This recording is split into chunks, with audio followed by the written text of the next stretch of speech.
Artificial intelligence AI নিয়ন্ত্রিত একটি smartphone app যা শিশু ব্যবহারকারীদের অনলাইনে সুরক্ষিত রাখতে সহায়তা করছে।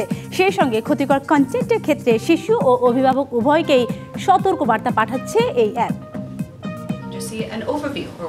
সোয়েলি একটি অ্যাপ যা টিকটক, ইনস্টাগ্রাম এবং ইউটিউবের মতো প্ল্যাটফর্মে ক্ষতিকর কন্টেন্ট সরাসরি নিষিদ্ধ না করে এটি চিহ্নিত করে, প্রয়োজন অনুযায়ী রিয়েল টাইম ফিড পুনর্গঠন করে এবং শিশুদের অনলাইন কার্যকলাপ সম্পর্কে অভিভাবকদের স্পষ্ট ধারণা দেয়।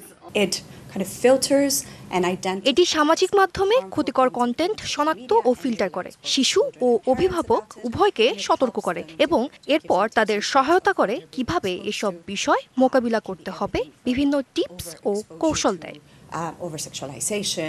এক জরিপে দেখা গেছে ৭৭% শিশু মনে করে সামাজিক যোগাযোগ মাধ্যম তাদের স্বাস্থ্যের জন্য ক্ষতির কারণ হচ্ছে, আর বেশিরভাগই মনে করে তা এড়ানো দুষ্কর। শিয়া বাটার ও ভিটামিনে সমৃদ্ধ লিলি বিউটি সোপ, তারুণ্যময় উজ্জ্বল ত্বকের জন্য।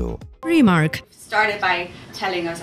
যুক্তরাজ্যে প্রায় ৩/৪ শিশু জানিয়েছে সাম্প্রতিক বিধিনিষেধ আরোপ করা সত্ত্বেও তারা গত ১ মাসে এমন কন্টেন্ট দেখেছে যা তাদের মধ্যে অস্বস্তি, বিষণ্ণতা, রাগ বা হতাশা সৃষ্টি করে।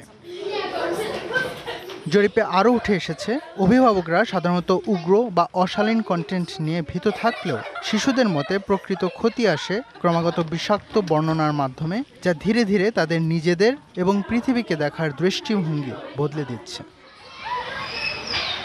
নটিং হিল প্রিপারেটরি স্কুল জানিয়েছে তারা স্মার্টফোন মুক্ত পরিবেশ বজায় রাখতে পেরে গর্বিত, তবে তারা এটিও স্বীকার করেছে যে স্কুলের বাইরে সব বয়সী শিশুর হাতে অনলাইন ডিভাইস সহজলভ্য, আর শিশুরা প্রায়ই সরল নিয়ন্ত্রণ বা নিষেধাজ্ঞা এড়িয়ে যেতে সক্ষম।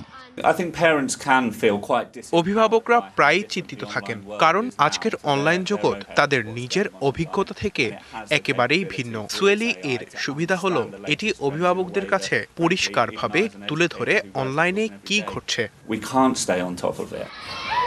ফজলে রাব্বি খান, ডিবিসি নিউজ ডেস্ক।